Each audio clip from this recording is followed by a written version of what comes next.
Hey, what's going on, everyone? Praying all is well. So today I'm doing a video, just a response to another video by a man named Brother Leon, and the title of this video is "Where Was God During Black Codes and Jim Crow?" And I was on YouTube and I stumbled on this video, and I just wanted to do a response to this video. First, I'm gonna play the video and then I'm gonna replay it and pause it and interject in some of the points that he's making. Show that there was a movement that was going on during Jim Crow, and that God was there during Jim Crow, and that there was a church that was paramount, was very instrumental in their involvement when it came to Jim Crow and white and black relations during that time, especially in the western part of the country, in the late 1900s and the revival period. And so I'm going to play the video and then I'm going to play it again and pause it and interject. I'll start. Hey, what's going on, TikTok? It's your boy, Brother Leon. I have a question, and this is a deconstruction piece. Where was God during the Black Codes? Where was God during Jim Crow? My question is, religion and Christianity, Western Christianity, at one point was having an outbreak of revival all over the land. There were healing revivals, miracle revivals, salvation revivals. My question is, to the revivalists, was there ever a time where God spoke to a man of God or a woman of God to tell their white brethren that Jim Crow was wrong, that slavery was wrong, that black codes were wrong? Some of these people who had the audacity to hold tent meetings, you held them in sundown towns, some of them. So my question is that how is it that you can have God and have a revival in a sundown town where if you were black, you had to get out of there before the sun went down, or else you was going to end up dead? My question also is this: how is it that you can have men and women of God go to church on a Sunday morning and Sunday evening at times lynch somebody? Where was the conviction? So my question is this: was God for black people then? Because if God is for the world, if God so loved the world, then why wasn't black people a part of that world? Even black people got baptized, they still wasn't able to be free. They served in churches and were never able to be free. They couldn't even worship the way that they wanted to worship in the Christian religion due to racism. That's why they formed the AME. So my question is this: where was God? Seriously, why did God allow this to happen? And why didn't somebody have enough courage to tell other white people this is wrong? Seriously. Do you think that God would be courageous enough to say, yo, y'all better chill? Or even give somebody a revelation that if we don't stop, we're going to go to hell? No. There's never been a white man on this planet afraid of going to hell. Especially if he's the one that using God to put people in chains. He's never afraid of going to hell. But he will put the fear of hell in you to keep you in chains. And we are in chains in our minds. We are in chains in our emotions. We are in chains in a spiritual system that will not let you go, because you're always going to be following a master. And there is even black people who are, quote unquote, working for a white master. They just an overseer over you to make sure you don't come out of line, come out of pocket, and really want to get your freedom. So you need to begin to think about, yo, is this for us? But I'm telling you right now, some of these people that you call trailblazers and follow their doctrine, they were very quiet when it came to black people. And that's the God knows truth. Because they thought of you as a slave. They looked at you as a dog. And that you wasn't worth nothing. And that's the God knows truth. So, where was God during Jim Crow? Where was God during black codes? Where was God at allowing these ministers to hold meetings in sundown towns? Where was God? I'm done. Think about it.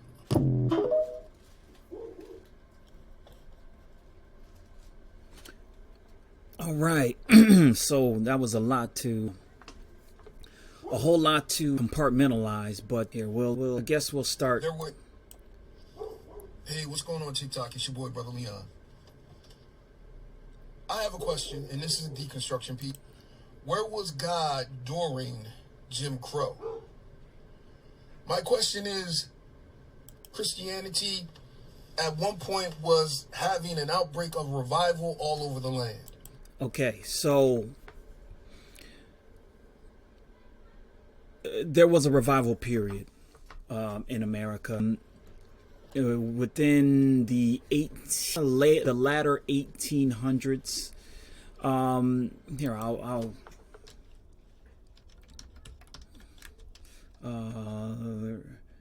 revival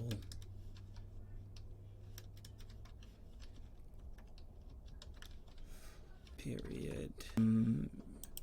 So there was a revival period, the Great Awakening, religious revivalist American history between the early 18th century, that's 1700s, to the late 20th century. That's not where I wanted to go.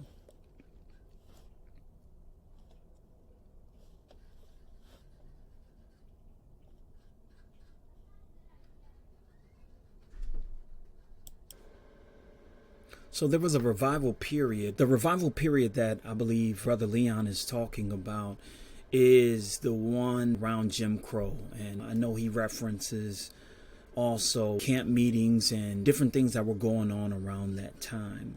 But let me play more of the video to kind of piece together exactly what he's saying. There were healing revivals, miracle revivals, salvation revivals. My question is, to the revivalists, was there ever a time where God spoke to a man of God or a woman of God to tell their white brethren that Jim Crow was wrong? So, in response to that question, I say emphatically yes. And I'm going to pull up some articles or documents from the 1800s, late 1800s, about a man who was named William S. Crowdy. The world knows him as William S. Crowdy, but I know him as Prophet William S. Crowdy. And this article is from Emporia, Kansas, June 27th, 1898. And it says, the Church of God in which black and whites greet each other with the holy kiss. All right, so this is the first state assembly of the Church of God and Saints of Christ of Kansas being held in this city. It will continue. This state convention or assembly is holding the present session, and there was delegates from the church who met in Kansas. Here it says, Bishop William S. Crowdy, he's a colored man, of Guthrie, Oklahoma, is attending the session here, started this church in November 22nd, 1896. He, at that time, received a revelation direct from God in which contained the 7 keys, and as he calls them. The keys are the articles of faith which the church is founded, as they are followed. First key, Church of God and Saints of Christ. Second key, 10 Commandments. I know them in a different order, but essentially, these are all 7 keys. Third key, wine is forbidden to be drank in the Church of God forever. Fourth key, unleavened bread. to be used for Christ's body and blood. 5th, foot washing is a commandment. 6th, disciples' prayer. 7th, you must be breathed upon with a holy kiss. All right, so this is the part right here. So it says this church is composed of both whites and black members in it. So in it, the color line is unknown. Okay, so I know he asked the question, or he stated that black people had to worship, I don't know where it is exactly. Let me see. That slavery was wrong. That black codes were wrong. Some of these people who had the audacity to hold tent meetings, you held them in sundown towns.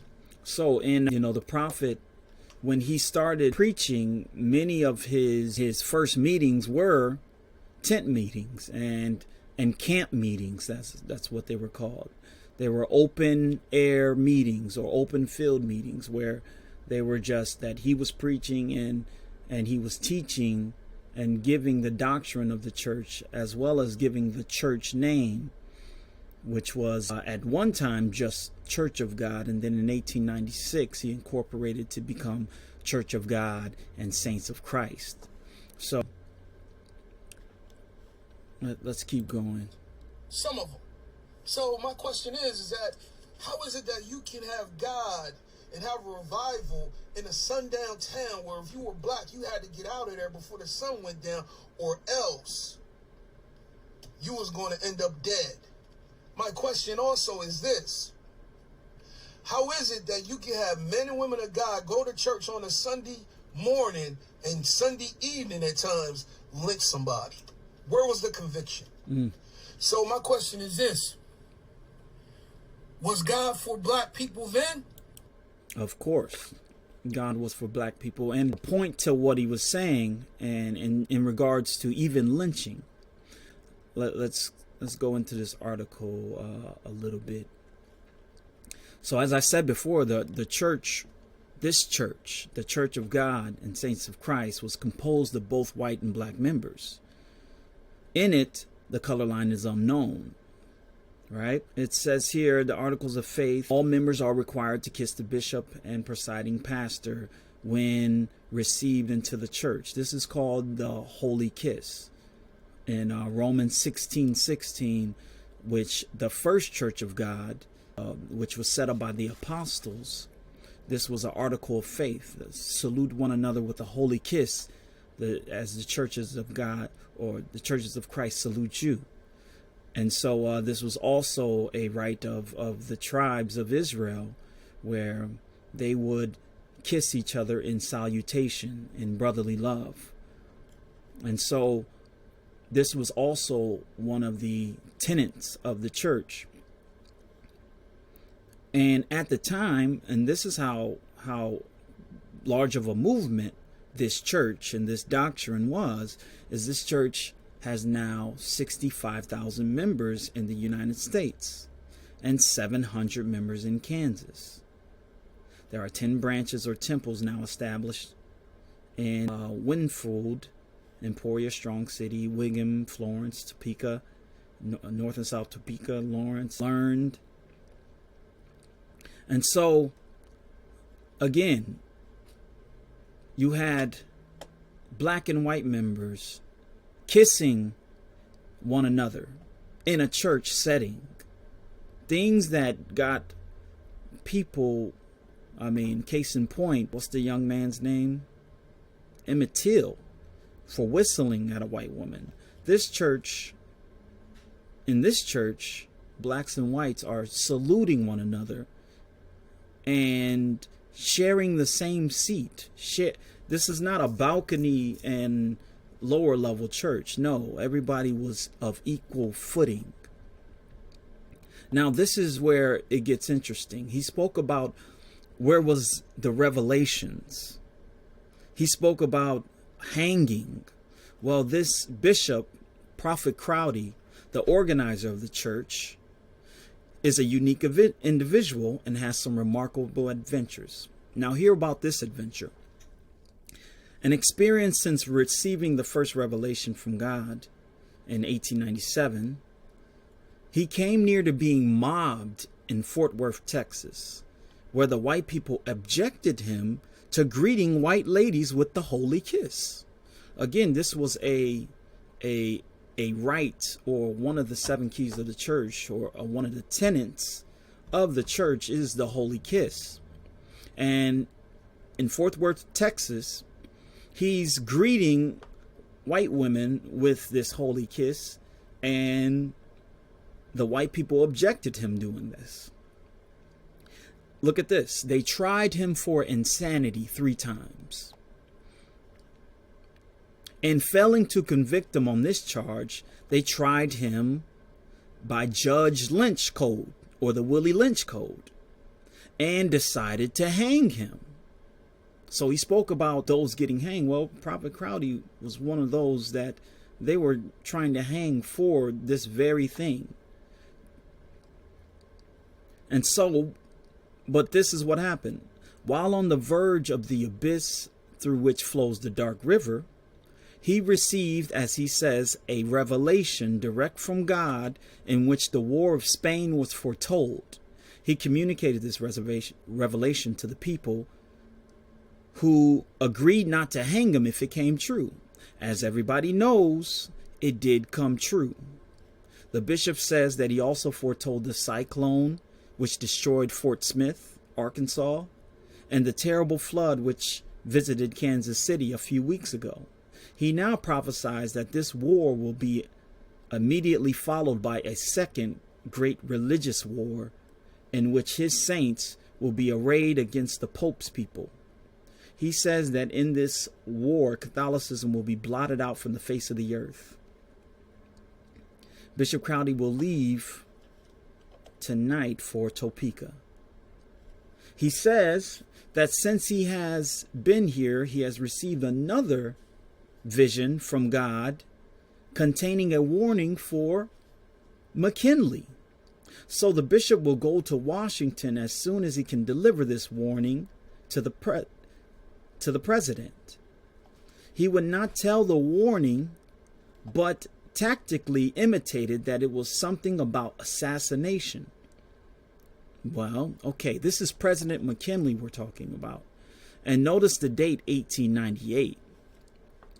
This is how we know he was a prophet of God, because if I just do a simple Google search and type in President McKinley,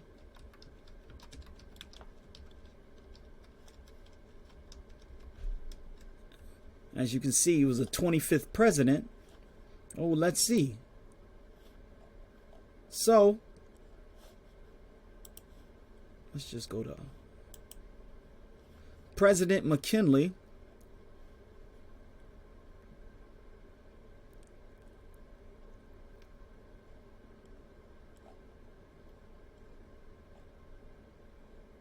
Let's find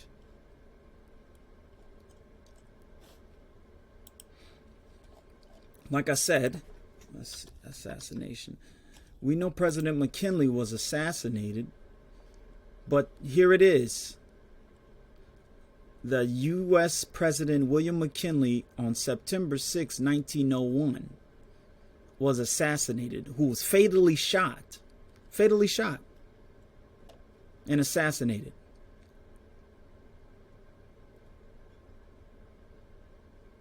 Fatally shot. And this was in 1898 that he prophesied that this was going to happen.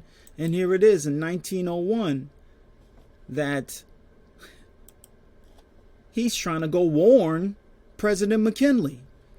He received a vision and a warning for McKinley. He's going to go try to warn the president that an assassination is coming. And here it is. In 1901, September 6th, assassination happens by this guy, Leon Kozol, whatever. But back to Brother Leon's point. Yes, there was a revival going on. There was Jim Crow, but there was a church that was trying to fight against Jim Crow. And that church was the Church of God and Saints of Christ. A church where there was no color line, where whites and blacks worshiped together. And look at this. We even were marrying. White man weds Negro. Both belong to the Church of God, which draws no color line. Emporia, Kansas. He was married by our white bishop, Bishop Groves, Church of God and Saints of Christ. Both Mr. and Miss Scott are members of Mr. Scott are members of the Church of God, which draws no color line. However, this is the first instance in history of the church of the marriage of a white person to a Negro. We even were marrying. Okay? So what we really have to ask is, what was Jim Crow trying to stop? What was Jim Crow trying to stop? And what were they trying to stop? Because this church and Prophet William S. Crowdy was a movement. The movement was such that this church received names such as, first of all, let's deal with this title, a Negro Dowie who says the sun moves and the earth is flat and the earth is square. An extraordinary religious development among Negroes, many American cities paralyzed, and so that by this time Prophet William S. Crowdy had become paralyzed. But who says he is the Elijah? Well, based on his prophecies, it says here that so in this second paragraph, we say that less formidable and respective is the designation applied to those outside the pale, who call the Crowdyites holy jumpers because of their frenzied performances at their meetings, and feet washers because of their observance of this practice. So they're calling us, the Church of God and this movement, they're calling us holy jumpers and calling us the feet washers, because that's one of the tenets of our church is to wash feet. Okay? So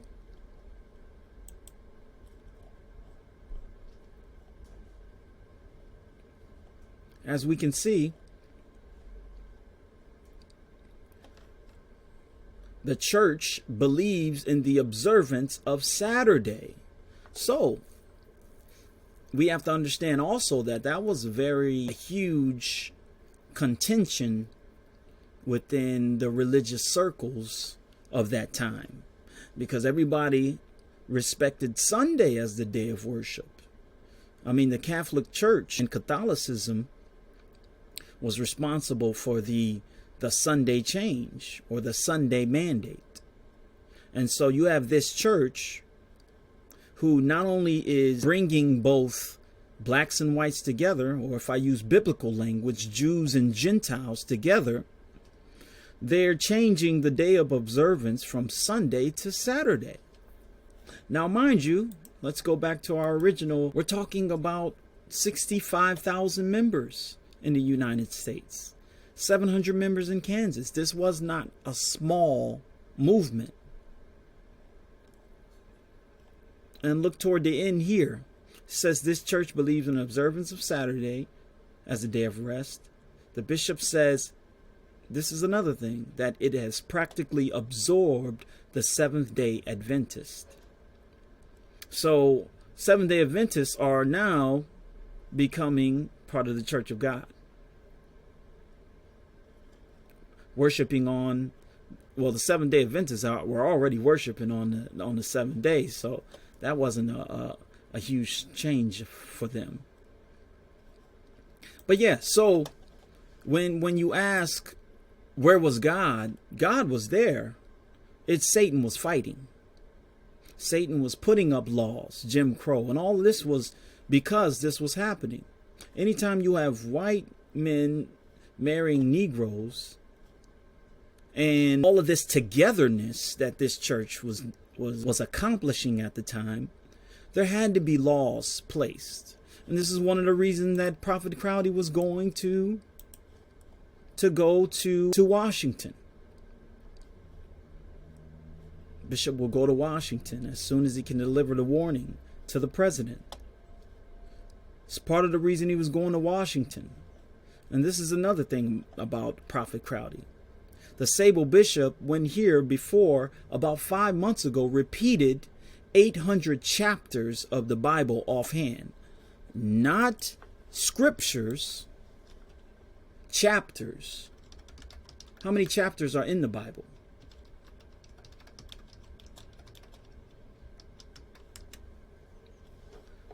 There are 929 chapters in the Old Testament and 260 in the New Testament. And he, the prophet of God, repeats 800 of them offhand. And yet he declares that he never read a line in that book in all his life prior to that time. He says that said chapters were revealed to him directly by God. Okay, so when you ask where was God, God was there, and so was a prophet of God. And so this revival and this prophet that is leading this revival had to be stopped. Well, what better way to stop a revival? Well, you put laws in place. You put laws in place like Jim Crow.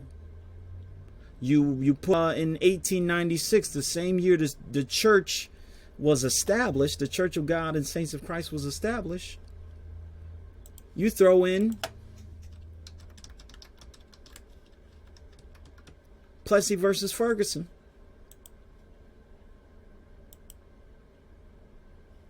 In 1896,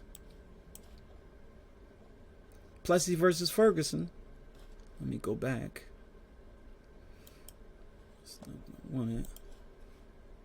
You throw in Plessy versus Ferguson in 1896.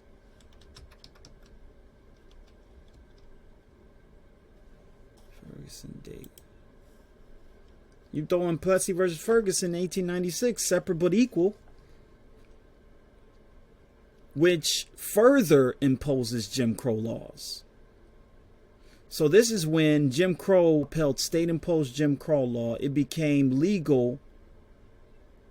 It became the legal basis for racial segregation in the United States. So at one time, Jim Crow was only state-bound. But then in 1896, when you got all this togetherness going on, all of this togetherness in the West that's going on, and for the most part, Jim Crow was going on in the South, but not in Kansas and some of these other areas. They didn't have Jim Crow laws, as was said.